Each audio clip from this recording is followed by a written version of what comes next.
Good afternoon, everyone. Welcome to episode 3 of our corporate sponsorship webinar series. I am Evan Colborn. This is Carrie, who is president of Cosmo Sports and Entertainment. As we usually get started, a couple of just housekeeping items. So first of all, very special thanks to Central Counties Tourism and Sport Durham again for putting on this webinar series and allowing us to host it. This is episode 3. We've still got 7 more to go after this, and it's so far so good. So really glad we've been able to bring this to everybody. If you have any trouble seeing any of the slides that are on the screen, all the slides will be made available to anybody who's registered for the webinar. So don't worry if you can't see something or if you're trying to take a note and just can't quite read it. All the slides will be made available. We're going to wrap up the presentation today with some Q&A at the end for the last 10 minutes or so. So the way to submit any questions is if you're on the YouTube page, in the top right corner of your screen, there's a live chat box. We did learn that on our last episode that you do have to be signed into your Google account in order to be able to submit a question. So if you're not signed in and would like to submit a question, all you have to do is sign into your Google account. If you don't have a Google account, or if you're not able to sign in where you are, you can email us any questions. So you can find our emails on cosmosports.com. And if you go to About Us and our team page, all of our emails are there. So you can send one to Carrie or myself or Rebecca, and we'd be happy to answer any of the questions you might have. So with the live chat questions, so there is a slight delay on the broadcast. So submit questions throughout as they come to mind for you, because if you wait till the end, we may not be able to get your question on our end before the broadcast actually ends, just because of the delay. So submit questions throughout, and hopefully we'll get a chance to address those at the end. So and likewise, if there's any questions that you find after the webinar, you can always email us again. Emails are all on the team page.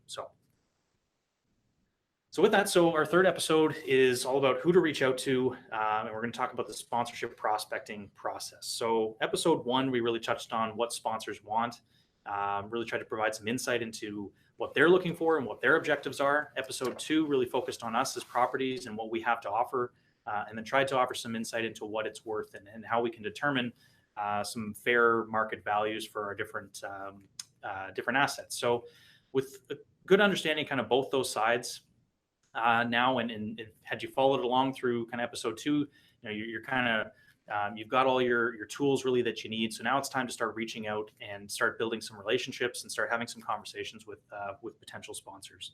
The way we titled this webinar is really, there's 2 keywords that we wanted to highlight here. So first is who.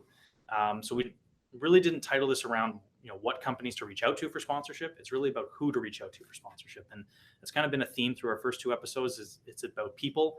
The people that are making these decisions are just like you or I, and they're just working in a different type of job. So so it's really about finding the right people to reach out to for sponsorship opportunities. And the second is the word reach out. It's a proactive process. It's not reactionary. It's not about putting up a form on our websites and requesting sponsorship there or things like that. So we're going to really focus on how this is a proactive process and what we can all do to be proactive in sourcing out those opportunities for ourselves. So a couple just key takeaways for today. So first, we would the hopeful takeaway is that the understanding of how to prospect for the right companies. So and we're going to talk about how to define a bit of the why, or the fit, why there's that initial fit between a company and a property. Second, finding the right person at the company to reach out to. So who's the ultimate decision maker, and how can we get in front of that person? And then lastly, we're going to very specifically and tactfully show what that outreach really looks like, both from email, from phone, different methods. So we'll share some really specifics on how that looks. Okay, so really where we're going to get started is how to first kind of define who are the right companies that we want to be reaching out to. And it really does start with that concept of why, and why in the sense of in a few different ways. So why does our property exist? What's our mission and what's our purpose? B, what's the company's mission and purpose? And is there any alignment there? Do we have a similar business objective? Do we share a similar audience? So forth. So there's got to be some sort of initial fit between companies, because there's this kind of misconception that you look at a company, maybe it's like a McDonald's or something. You say, hey, they have a lot of money. Why wouldn't they want to sponsor us? Right. So I think that, first of all, it's appreciate the introduction, Evan. I mean, it's a really important topic today. So, and just say in general in the series, I mean, sometimes it can be hard. It's a lot of Evan and I talking here with slides in the background, but I hope you can, it's a lot of theory in some ways, but I think, appreciate it. I know there's a lot of people that are listening. I think the content's unique. And as I've said, a few times, common sense isn't always common, or common sense is uncommon, I think is a famous quote. So that's important. There's a perception. So and I think today in particular, more even so than the first two episodes, is some of the misconceptions about sponsorship. There's, I think, 2 or 3 that we're talking about today. So the first one, and one of the most overwhelming ones, is exactly what you said. So I hope you guys listen closely to this point. A lot of you may think Tim Hortons has a lot of money. McDonald's has a lot of money. Canadian Tire has a lot of money. Why aren't they sponsoring us? Terrible, terrible thought process. They don't have a lot of money to spend on sponsorship. They're successful because they manage their business well. So they're not sitting with hundreds of thousands or millions or tens of millions of dollars looking to sponsor or work with things that don't make sense. If you're the director of marketing of a local McDonald's, or you're the franchise manager of a local McDonald's, you have a very small amount of money. You might have whatever that is, and it could be $5,000 or $10,000 or $100,000, but you want to strategically spend it the best way possible. So the mistake is for somebody to say, well, I'm an Olympic athlete, or I want to be an Olympic athlete, or we have a great event here, that a great festival in town, and this company, McDonald's, has a lot of money, so they should support us. Wrong answer. The concept is, how do you link? It's understanding them. It's who is the local franchisee of McDonald's? What are their values? What events have they done in the past? What might interest them? What's good for their business? How will they sell more hamburgers or more salads or more of whatever? And how can you be a facilitator to help that McDonald's have more traffic? And that's the same for the local law firm or insurance company. And so again, if you start from a position of they owe me something, they owe us something, they've done well by this community, they should spend with us, you're going to be very unsuccessful. If you start from the premise of they're successful because they spend their money well, in large part, let me care enough so I understand them better, that's a much better place to start from. So just sort of get it out of your head. This company has a lot of money, or this company hasn't returned my calls or emails, so it's on them. It's on you. It's your obligation to best define that. And you've got to solve that dilemma, not saying, well, I did my work by sending them 3 emails and they didn't respond. Well, it's fine, but you're going to be grumpy about that, but it doesn't mean they're ever going to work with you. So again, the onus is on you. Yeah. Onus is on them, and it really is that, that fit. There's got to be that fit. Otherwise and there's nothing wrong with that. Then maybe there just isn't a fit, and that's okay too. There's not always a fit. And sometimes it's good to go into these situations and say, I don't know if there's a fit for McDonald's to work with Heart and Stroke Foundation, or a marathon we're coming up, right? You might think, well, how can McDonald's work with a marathon? Their business is hamburgers and fries and milkshakes and soft drinks. Well, McDonald's wants to, a big part of what they want to do, if you talk to them, is promote their yogurts and their salads and their oatmeal. And maybe it's a great fit, but maybe it's not. So part of it is understanding their business and maybe talking to them. Do you understand what the calorie content of their oatmeals are, or how many they sell, or are they successful or not successful, or what has McDonald's done in the last 10 years to tie into healthy living? And by the way, it's not just, as I say, McDonald's, it could be Investors Group. Purolator, I like Purolator's example because hunger is a big cause for Purolator. Well, you'd never think that. You'd think Purolator's in the delivery business. Well, Purolator's in the preventing hunger, starvation issues, but that's on you. Do your research. Figure out, understand Purolator before they call them. Don't think you understand your event. Of course you do. But you're not in a position to call Purolator or McDonald's until you know something about them. Yeah. And again, is it? You can be creative. The good news about fits, there are more fits than you think, but you have to look at the company to really understand where's the fit. And if you can do some homework before and you can help define a fit before you reach out to them, you've got a fighting chance. Yeah, the research component really important. And now with just simple as Google, you can probably find a lot of what you're looking for just with a few minutes typing in a few searches. Yeah, absolutely. I think we'll talk about Google. I think we'll talk a little bit later about LinkedIn. There's no excuse anymore. So maybe I'll just mention now, Google is a fit for just homepage of companies' websites, or Wikipedia. The Wikipedia page can be great because it's a little bit more objective. The homepage and Wikipedia, you're covered. And then the other side, who are people, if you want to know who the community relations person is for Mr. Lube in your area, it's on LinkedIn.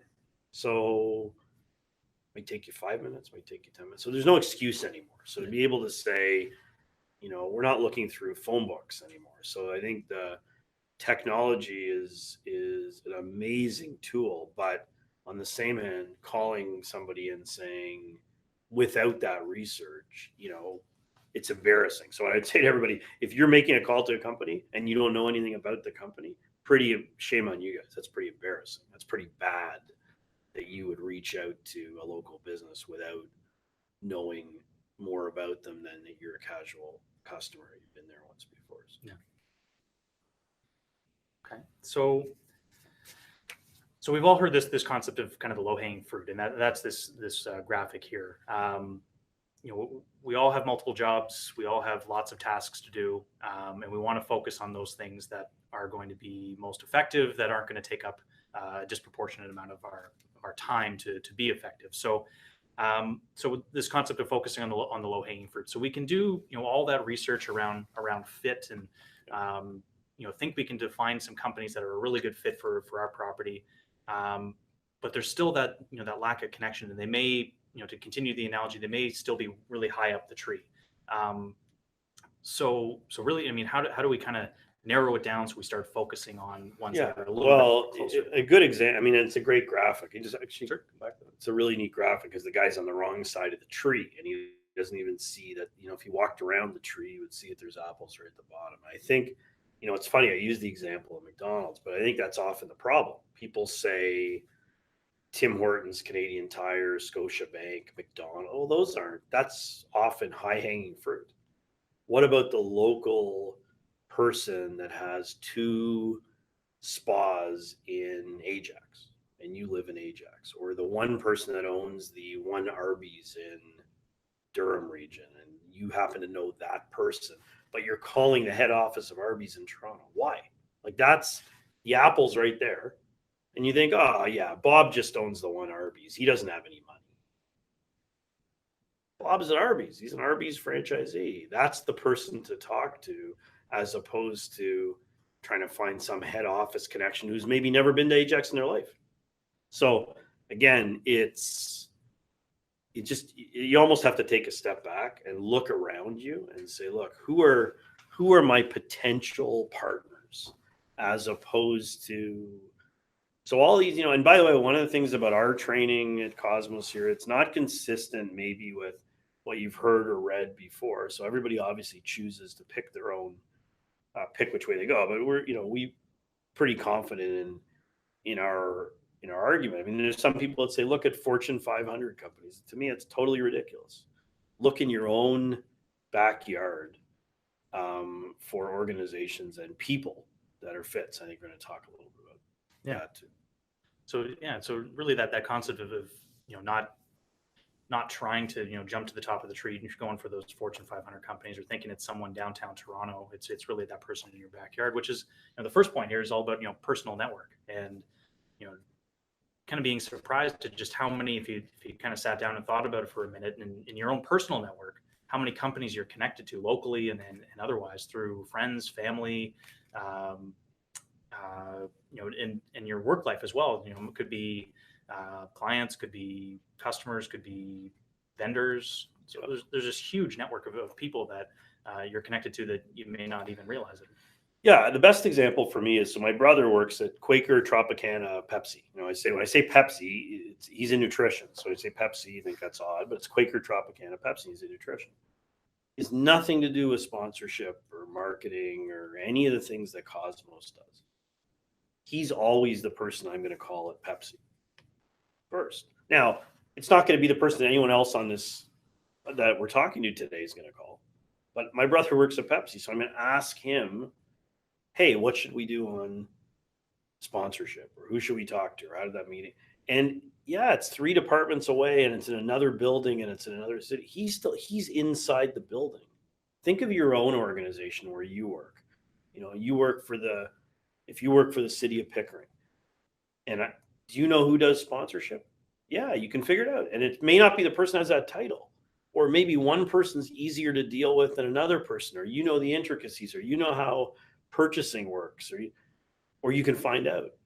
So I think the mistake is to not use your own network. Think of all the people that you guys know that work for different businesses. That's the person you should talk to at those companies, not the person in the quotes right title. Start with the people you know, and then ask those questions. A simple question is, who's the right person, or can you point me in the right direction, or I know you don't have anything to do with this, but you've been my friend for 20 years. So who would be the person that, I think people are afraid to kind of go to their network to find out information. Yeah. So we talked about as well focusing on the local businesses as opposed to thinking it's somewhere in Toronto or Calgary that you have to go to find the decision maker. That the local business person, more chance that you're going to have to be connected to them or know them.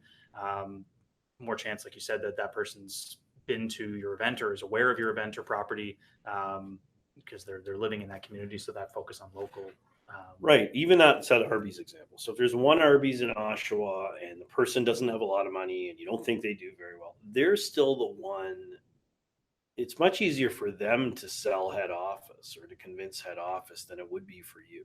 So if they're really excited about the Oshawa Generals and you want to get Arby's on board and that they don't have any money at the store level, you want an ally.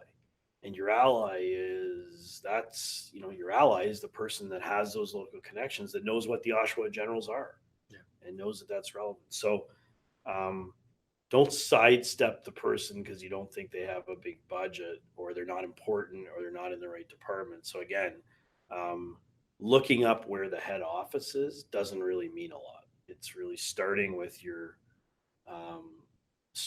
possible with your local connections. Yeah.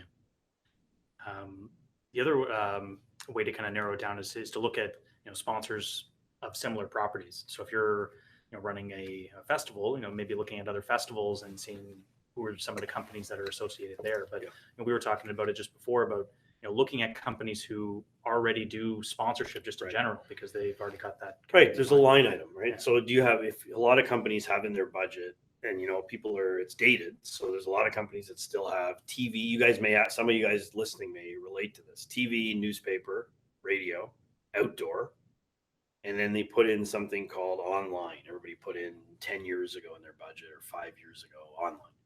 Well, it's totally dated, first of all.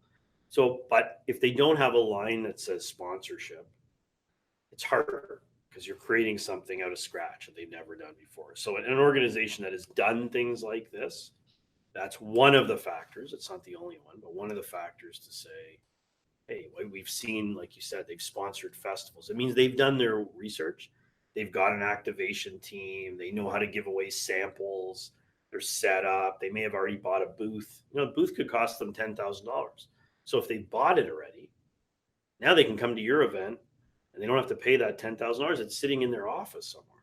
If they've never bought the booth and you want to be the first event, now they have a big hard cost associated with it. So again, companies that have a propensity to do stuff like yours, it's way easier. So through all of that, I mean, you may still, feel like all those channels are exhausted, but you still feel, there's a company there that, would be a really good fit, and you just have that good feeling about it, but you don't appear to have any connection. Is there any harm in reaching out? Well, I think what I'd say, the last line is cold outreach. I think what I would say, I hate the word cold in general. I think you have to warm it up. So you take something that's cold and you can put it in the microwave or put it in the oven. So now what I was saying is as opposed to saying, so if you get excited and you say, okay, I really have a good feeling that Allstate would be a really good sponsor. I just have a feeling they're in their committee, whatever that feeling is. Okay, do your research now. Start with the feeling and do your research. So again, research the company. What do they do? What have they done? Do they care about your community? Have they done stuff in other communities? Have they done things similar? Who are the right contacts? What's the background of those contacts? You go on LinkedIn, if you see somebody who works for Allstate and they used to work for Manulife, that might be part of the conversation. Maybe you have a connection. So I think the point is warm it up. You could have that. You could have a gut feeling, but before you reach out to that, because your odds are so slim if it's just cold, warm up the lead and then make your outreach. If your outreach is something, more along the lines of and I think you're going to give an example related to Manulife, but I think the more the example is specific and less generic, the better. So that's sort of the short answer. But probably safe to say, if you go through those first kind of 3 steps, pretty hard to find zero connection. There's going to be some connection way in to warm it up. That's right. The other thing I would say just about that is it makes your conversation easier. So if you're in this sales mode that we have a great event and you want to sponsor it, it tends to be a terrible conversation. If the conversation's more about shared interests, or you can say, hey, I know you guys got involved with Heart and Stroke Foundation recently. Can you tell me about that? Or I'd like to learn more about that. It's the point of icebreakers. It's nice to have some real tangible things that you can discuss. Yeah. So we touched on a couple of these already, just in terms of how to really actually find the right person to reach out to. So LinkedIn, obviously, being the foremost new kind of technology one, which is great. It's searchable. You can find people, and it already offers you that connection and says, this is how you're connected to this person, or you're 2 degrees away from this person, and so forth. So a really great tool to utilize to find who the right person to connect with is. One that we didn't kind of touch on yet is your organizational contact. So you may have vendors and companies that your property is spending money with. So maybe maybe you need to buy insurance, or maybe or catering or something like that. Are those people you can look at as well? Yeah, absolutely. So who do you do your banking with? Everybody has a bank. So if you're banking with Scotiabank, you guys, a lot of you guys are, major, your suppliers or major organizations are suppliers. And I know some people get nervous about this, is there a conflict, or based on some of the municipal people that we're talking to here about regulations, but they're separate discussions. But the advantage of you having a supplier relationship with a bank or an insurance company, or the person that does the wiring in the building, or the forklift operators, those are great companies for you to reach out to and talk to them about a relationship. You don't have to say anything about it. If you're talking to a forklift operator, the company that does operations in your building, you don't have to say, by the way, you're the forklift operator in our building. But they know that. They understand that they've been doing work for you, with you for many years. And I think it's natural. And here's one of the things I think people get confused on this. So they would think, well, if I call the forklift operator in our building, we're already doing stuff with them. I feel uneasy about that. I should call another company. The problem is, what if they wanted to do something? And what if their competitor, let's say you use John Deere equipment, and you think, oh, well, we shouldn't really mix the two. John Deere's our supplier; they do a lot of work here. That we have their machines, and so I'm going to call Kubota. Kubota becomes a sponsor, and then John Deere comes in and says, "Why didn't you give us a chance? We've worked with you. You guys have bought our John Deere machines for 20 years. We would have liked to work together." So there's this opposite feeling that you shouldn't approach John Deere. Now, if you approach John Deere and they're not interested, that's different. But you should, the people you're already working with are the ones you have relationships with. Like it seems sort of counterproductive or counterintuitive not to talk to the people that you talk to every day. Just maybe somebody down the hall in your office. But so anyways, yeah, absolutely. The answer is you should, the more you can use the companies that work with you, the better. Yeah. So this graph we took from the Canadian sponsorship landscape study, the most recent edition. In our first 2 episodes, we've had a few other graphs from there, but so this one looks to highlight the title or the level of people who are sponsorship decision makers. So maybe a little bit tough to see on the screen here, but this green bar here represents VP level, and this pink bar here represents director. So you can see 75% of the decision makers that were surveyed in this were at that level. Only 10% that were at the manager level and 15% at the president and CEO level. So pretty good bet that your decision maker at a company you've identified is going to be in that level and is going to have one of those kind of titles. So if you're doing some of that research on LinkedIn, you may want to kind of look for those types of titles. Right. And if you're talking to somebody who you know, a good question is, who makes the decisions on sponsorship? So let's say you have a friend, my brother, or you have a friend at somewhere, as opposed to saying who's in sponsorship, or even who should I talk to? A better question is who makes the sponsorship decisions? Because if you say who should I talk to, it might be somebody more junior.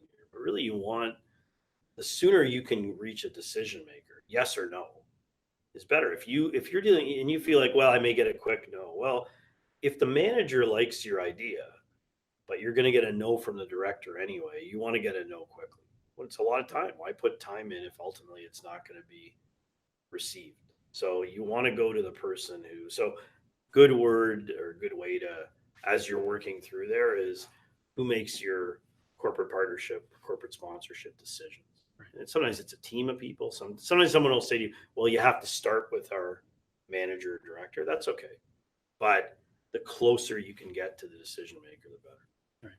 So there is a bit of a risk, I guess, of if you do kind of start a little bit too low on the on the pecking order, that maybe that person doesn't have the clout or the authority really to push something through further. Yep. So I guess if in doubt, would it be better to aim high and then? Yeah, I think if in doubt, I think your decision maker is going to typically be higher rather than lower. So the graph really shows that. The manager,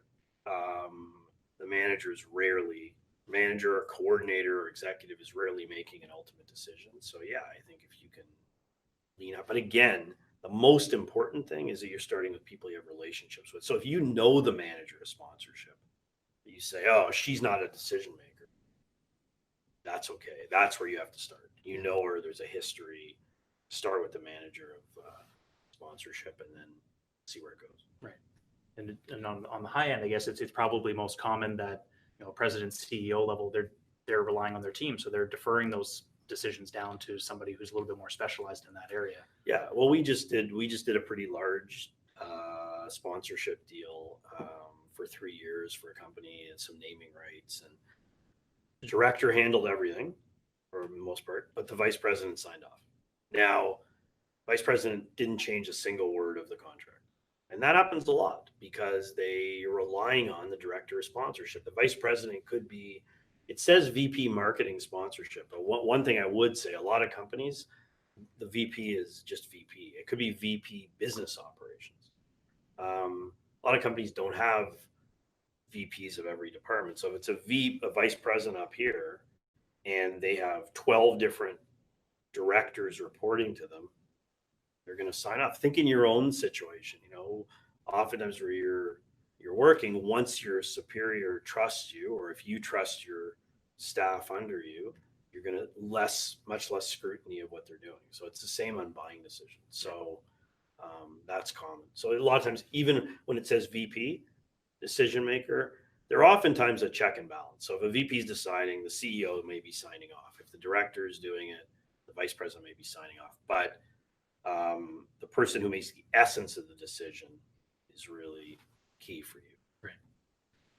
And this, I mean, this graphic might be a little bit more representative of some of those, bigger That's corporate sponsors and things like that. But it's probably, if you apply it to a small business, it's probably pretty similar. That that the owner or president of that business is going to defer to their team and so forth. So it's probably still pretty accurate. Right. Okay, so now we've got a pretty good understanding of how to identify the types of companies that are a really good fit for our properties. We also have a good understanding of how to zero in on the right person and who we should be talking to at those companies. So now we kind of have to get into the thick of it, which is the actual outreach and starting to trying to set up some of these conversations and start building some of these relationships. So. So the first example we kind of show here is, in the introduction to the episode, we talked about how our approach is a really personalized one and it's a really proactive one. But yet, a very common practice in sponsorship is application forms. So, you'll see it on a company's website. Fill out this form for sponsorship or donation requests, and you may also find it on a property's website where they've got a page on their website where people can apply to be a sponsor.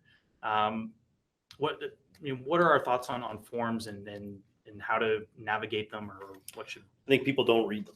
So I think the thoughts on forms are, some of you guys will say I filled out a form. It's generally, you always be careful when you're generalizing, and there'll be somebody out here that said, "Oh, I filled out a form once and I got a sponsorship." But generally, companies are non-responsive to forms. It's not personalized. They get bulks of them. It doesn't look. It's not something that differentiates anybody. It doesn't allow you usually the opportunity to put a lot of detail in here. The Olympics are not sending a form to Canadian Tire.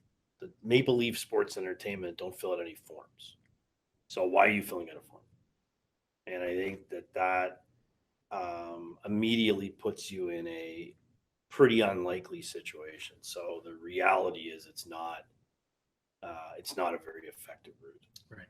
We were talking before about how a good analogy for forms is kind of like applying for a job. And you could apply for a job and you could submit your resume and you might be the most qualified and then the best candidate and your resume rises to the top. But probably that's a little bit more of a narrow opportunity than if you're proactive in reaching out and figuring out who that hiring manager is, building the relationship. And it's very, very similar in that sense that if you're filling out the form, if you're the absolute best sponsorship opportunity, maybe that form rises to the top, but it's probably unlikely. Maybe, but I would say, and again, another sort of key point, if you're really good, that's overrated. So I don't know if everybody got that. If you're really good, let's say your event's great, everybody should sponsor it. Like, it's part of it. But I think there's so many people that come from the position, we're great, therefore somebody should sponsor us.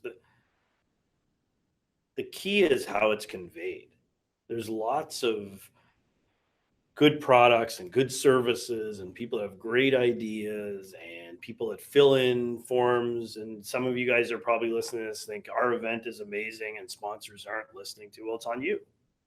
It may be true, but it's not the sponsor's fault that they haven't responded to you or responded to your email. It's your fault. You haven't figured out how to convey the message. I always use that example. If you have better coffee than Tim Hortons, who cares? If you're not selling any and you don't have a store and you make it, if you want to do that and you make it at home and it's for you and your significant other, great. But you shouldn't be upset that you're not selling a lot of them unless you kind of go through the exercise of figuring out how to do that. So again,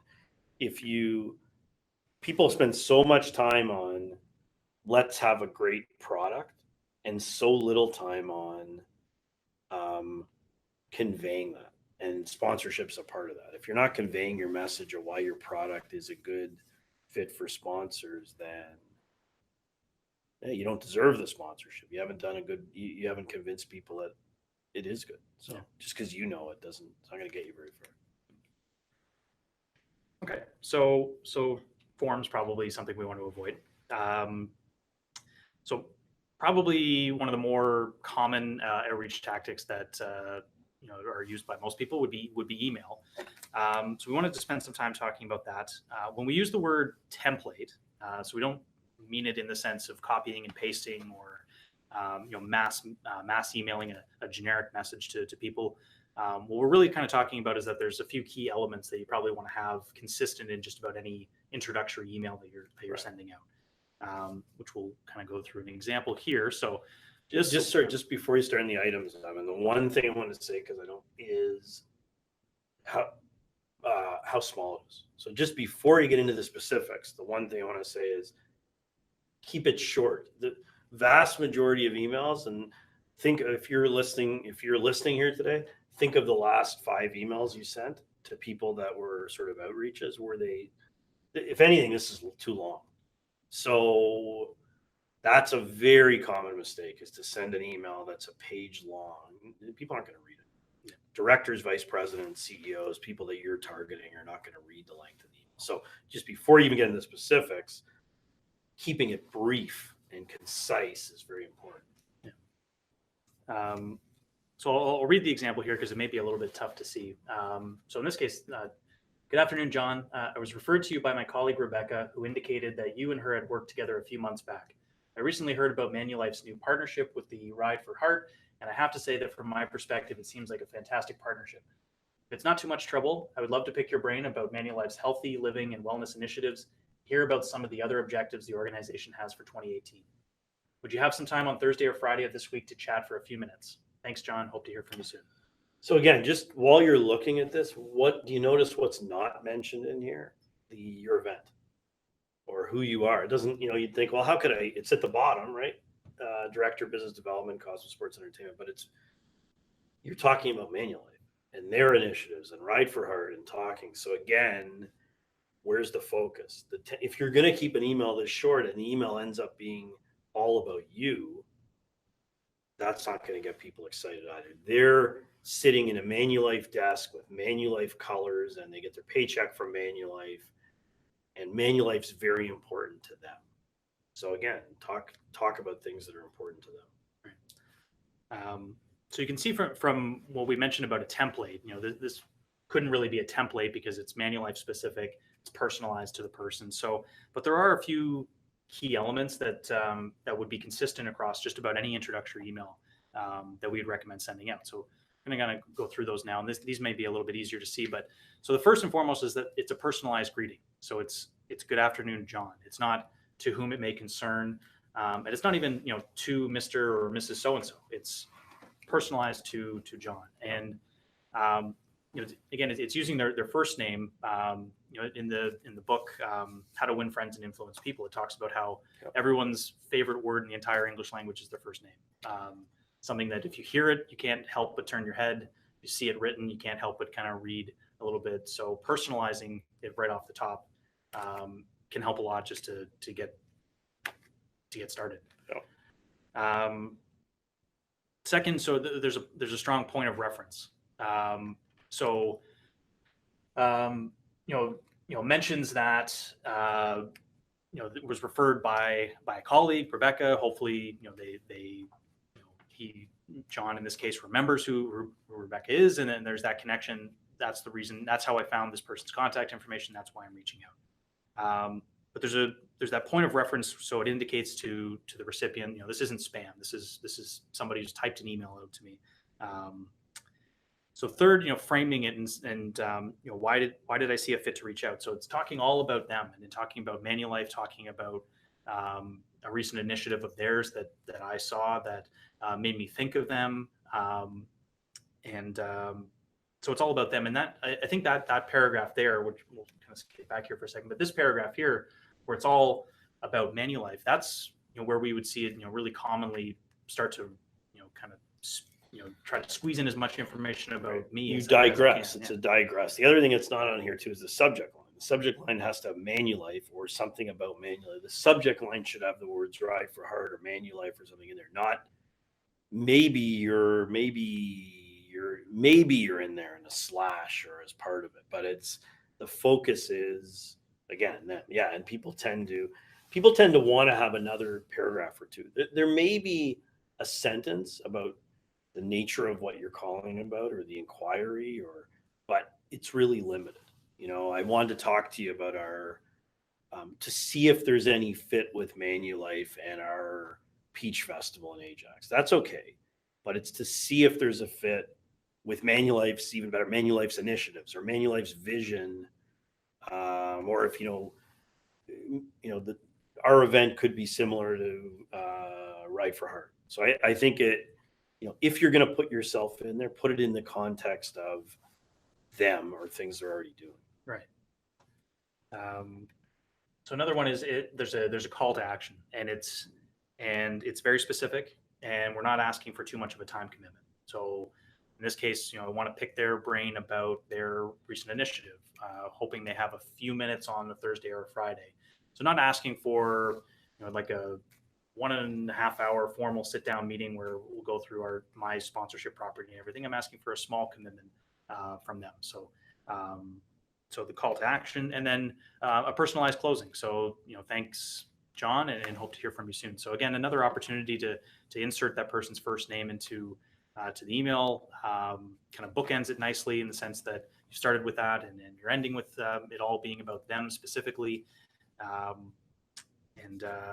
What I would even say, I don't mind that. The thanks, John's great. I would say that even stronger than that would be something like, thanks, John. Would you have a few minutes to discuss this later in the week? Something where there's a call to action. It suggests that it's a short period of time, and it suggests something's coming. That right. This isn't the end of the communication. You don't want them to think is they can delete it and then they won't hear from you again. Yeah. So I mean, this is one template. This is one example. By no means does this suggest that this is kind of the be all and end all of email templates. If you spend some time on Google, you'll find kind of no end to effective email templates for different things. But part of the reason we use that word template in the 5 key elements is that it's something that you can kind of measure a little bit and see if I make this paragraph a little bit shorter, do I feel like I'm getting more responses? If I'm personalizing it, if I have a really strong opening. So it's a template in the sense that you can kind of tweak a few things here and there and see what's working. Right. The only thing I would say to that, Evan, though, you got to be careful is if you go online, there's lots of email templates. Some of them are very bad. Yeah. So I would say that the general premise, without getting too specific, is the general premise is you're in good shape if it's customer centric. So if it's an email template and it's really focused on the people you're talking to, and it'll probably be the biggest theme in our 10 sessions here is make it about them and not you. So I think when you're looking for those templates, again, you're right. There's lots of varieties, but just make sure you're keeping it within the context of less about you, more about them, and looking for fits. Right. So, I mean, even if you did kind of manage to find the perfect email template, probably still more than likely that you're not going to get a response. It's probably the most likely scenario. So what do you do? Well, first of all, you don't get angry. So I think one of the things that it's so common for people to say, so just think watch how many eyes are in this. I spent 3 hours researching their company. I spent 2 days coming up with an email. I took a course from Cosmos Sports and Entertainment. I wrote an email. I did attachments. I sent an email to them, and they didn't even have the decency to respond. Okay. Do you respond to all your phone calls you get from duct cleaners at home? No, not all of them. You don't return every one of them. Do you respond to every cell phone inquiry or everybody that wants to sell you a photocopy? So the worst thing you could do is get angry about it. That you're not a priority for a company why would, for that Arby's who's trying to sell roast beef sandwiches, how are you a priority about maybe sponsoring an upcoming marathon? Like, it's not a priority. So you've got to kind of have a level of humility, first of all, and realize that your email you sent, just because you put a lot of time into it, is not a high priority for the person receiving. So that's first. So I think it's don't take it. You're going to have to be persistent in order to get any results. So, yeah, you should take it. It's what you said at the beginning here. You should assume that they're not going to respond, and that's normal. And it has no reflection on if it's a good or bad person. When you start, it's pretty judgmental to say he's a jerk, she's an idiot because I sent her 3 emails and she didn't respond. So I think you gotta take all that emotion out of it, and I think that's the first part. And then, one of the keywords I think you mentioned there is persistence. Right. So it can be a bit of a scary word sometimes. So how do I know if I'm being too persistent? Yeah. So there's a simple thing, yes or no. Right. So, the pretty strong things that never give up. Well, until you get it, the caveat at the bottom would be until you get a no. When a company has said to you, look, no, we're unequivocally not interested, or there's no budget, or call us next year. Okay. But never give up if you don't have an answer, because oftentimes it's a company that's just very busy and you're not a priority, but they might still be really interested. And this assumption that somebody's not interested because they haven't responded. By the way, most of you are thinking I called them 10 times and they didn't respond, therefore they're not interested. You're totally wrong. There's virtually non-existent correlation for interest level. And you're not saying to somebody you want a car. If you want a car and it's legitimate, hi, this is Toyota, you want a car. Okay, you call back pretty quickly. You're not saying that. Didn't win anything. They're not going to call you back quickly. You're not a priority. They didn't win a car by calling you back. So yeah, it's going to take time, and that's normal. And don't take it out on them for not responding to you. They haven't said they're still the same probability they're a yes the first time you call them. So again, it's a really strong point because so many people get that wrong. And yeah, persistent and polite. We use the term here that if you're persistent and rude, then you're going to be perceived as rude. But there's this common thing that I'm driving them nuts. Wrong. No, you're not driving anybody nuts if you're persistent and polite. They're just busy, and eventually they're going to respond and get back to you, and they may have an interest. But you have to be, again, and you have to take no. When there's a no, that's different. Everything changes then if somebody's insistent and there's a no. But again, I know there's some different avenues you can go here. So yeah, I mean, really, best case scenario, you get a really positive response from that email and you schedule your meeting, and great. And then you don't get a response, and it's all that persistence that we just talked about, persistent and polite, but continuing until kind of you get some sort of indication, a yes or a no. Yeah. So I guess in the scenario where someone does get back to you and says, it's just not a good time. Yeah, I think so first of all, you have to be ready with, and we're not big on scripts per se, but I think you have to be ready with how to handle common objections. So common objections are, you caught me at a bad time, I'm not interested, we don't have a budget. So if somebody says, you've caught me at a bad time, you can start with sorry. That's a really good way to start. So first of all, disagreeing and arguing is not going to get you anywhere. So if they say, sorry, you caught me at a bad time. So, I've tried calling you at every time of day. You're done. You may as well hang out. You're not going to work with this person. So arguing, you're going to lose.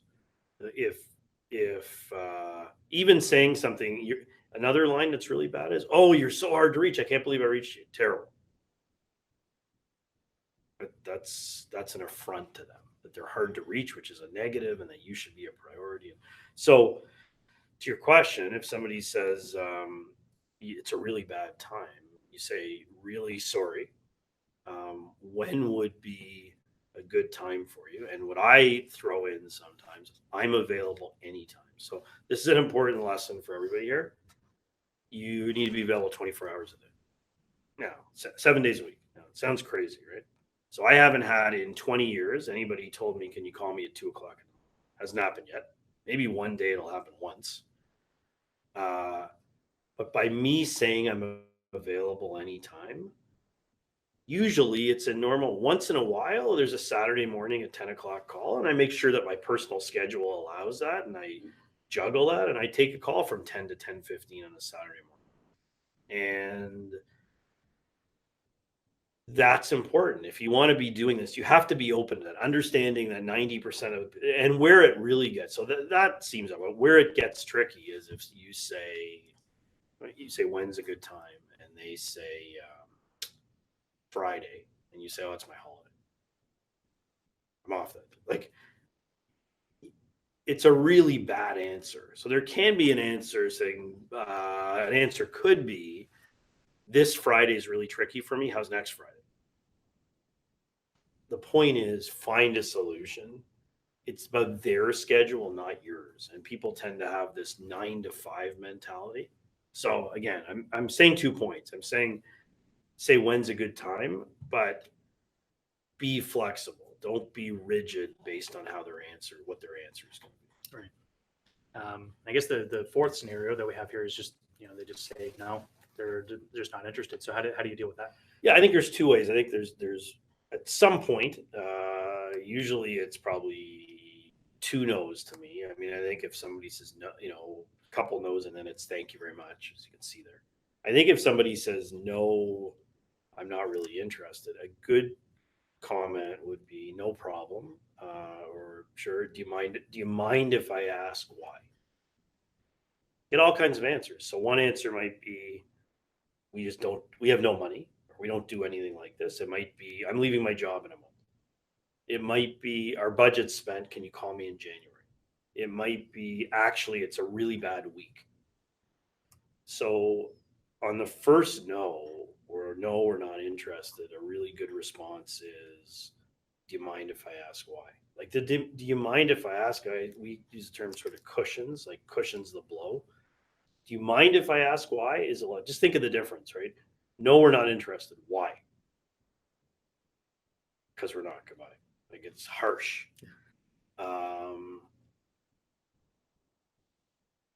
Do you mind if I ask why? Is asking their permission to ask the question.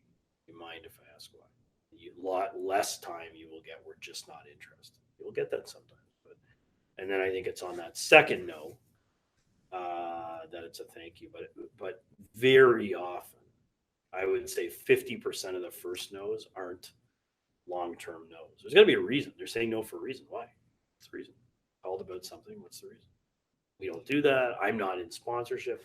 And then take those whys, and you can turn them in different directions. And that's where, more so than a script, what I recommend is that people have like flashcards on the wall in their office, knowing how to answer questions. So if somebody says not interested, and you have a couple words that say, do you mind if, like, not interested, and you have, do you mind if I ask why? That's a great thing on your wall. No problem. Do you mind if I ask why? Because then you'll go to that. After you do it, after you're doing it for 2 weeks, or a month, you'll take it off your wall, because you'll put something else on there that is a little more confusing. But that's a lot better than a script, just some prompts to keep you on target. And then when you get another big objection, somebody's like, I don't want to sponsor because I don't like hockey. How do you answer that? Oh, I understand that. Do you mind if I ask why? And then, or what don't you like about hockey? Do you mind if I ask what you don't like about hockey? It's just not my sport, or I'm not into sports. Well, no problem. Just wondering, is there anybody that you work with that might be into hockey? So there's a path that can get you back there. And just, I think you got to, experience is important on this more than anything. Yeah. Okay. So got a couple minutes left here. So we do want to get to some Q&A. We've talked a lot about emails and forms. Phone might be another method that a lot of people want to like to use. same kind of premise, same kind of formula you want to try to use. You're trying to call someone directly, so not calling the company and asking who's in charge of sponsorship, calling and asking for John or Susie or whoever it is that's in charge, that you already know is in charge because you've done your research, or you were referred to that person. So calling someone directly. Um, if you are calling in lieu of that introductory email, the goal of that phone call is to set up a meeting or a phone call where there's an agenda. So most people don't necessarily like to be caught off guard with an incoming call. So you want to give them kind of the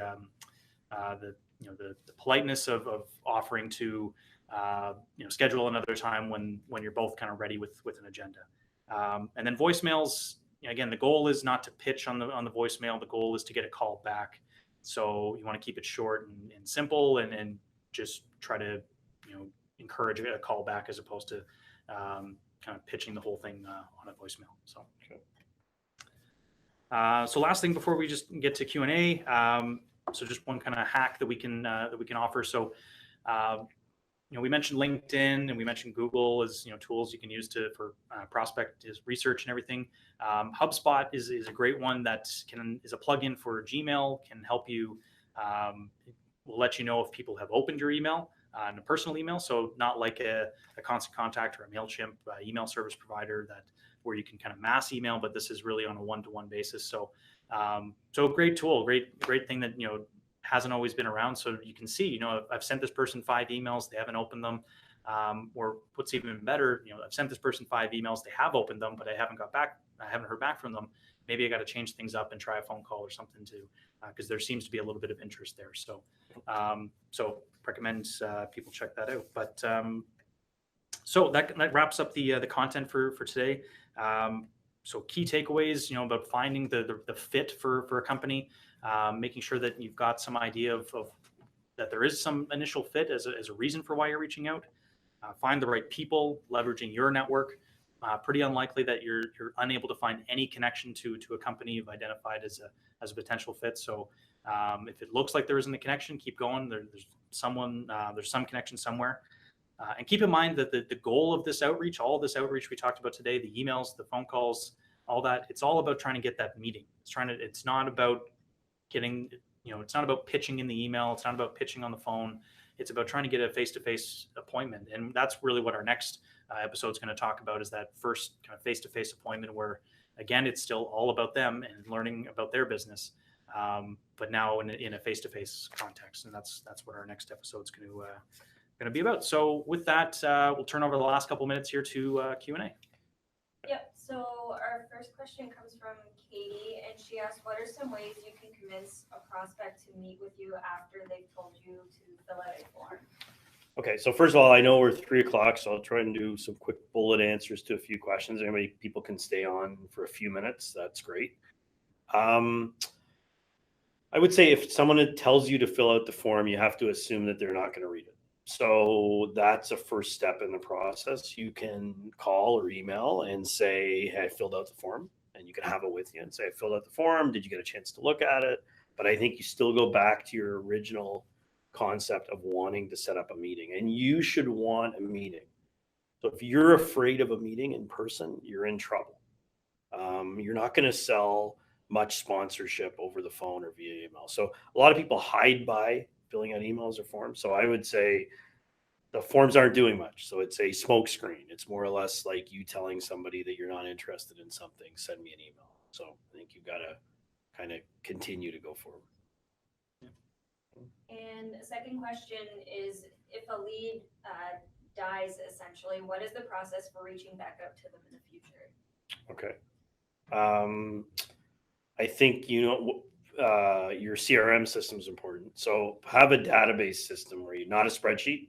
So everybody should have, there's a lot of free versions now. You can have a database system, which is more efficient than a spreadsheet for you to have, that keeps those names. And it's not easy to do. And people, I think, but putting it in a calendar to say, look, I should reach back out in 6 months or a year. There are very few situations where a company, even though they say no to sponsorship, that you can't reach back in a year. Things change. A lot of companies change their objectives or the direction. So it's just sort of putting it in a calendar to reach back. Yeah. And then our last one from SMSNet.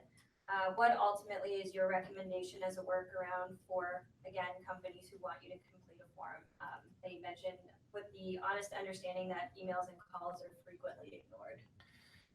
Yeah, so sorry, are they saying that the calls and emails are frequently ignored? Okay, so good, they're gonna be ignored. So I think you have to still be persistent. So I think you can, again, it doesn't hurt to fill out the form. So if I still kind of say the forms are in essence pretty useless, but as a service, so if they ask you, did you fill out the form, rather than saying no, doesn't hurt to say, yeah, we did fill out the form, but I haven't heard back, and I'm wondering if you had a chance to read it, or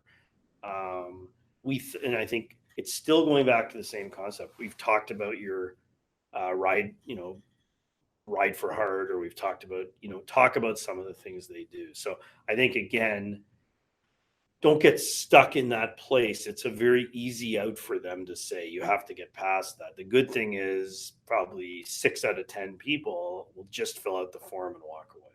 So I think it's on you to say, like, I'm not going to be satisfied with filling out a form. I did it. I filled out the form. The question is, have you had a chance to look at it? And most of the time you'll get a no. So if you're persistent and polite, eventually there's more likelihood you're going to get the time of day. Great. All right. Well, thanks very much, everybody, for participating in our episode 3 today. Next episode is in 2 weeks, same time and same place. So special thanks again to Central Counties Tourism and Sport Durham for putting on this webinar and allowing us to host it. And again, any questions that we didn't get a chance to answer, or if any questions come to mind after we wrap up today, please feel free to email those to us. You can find our emails on cosmosports.com. So thank you very much, everybody. Thank you.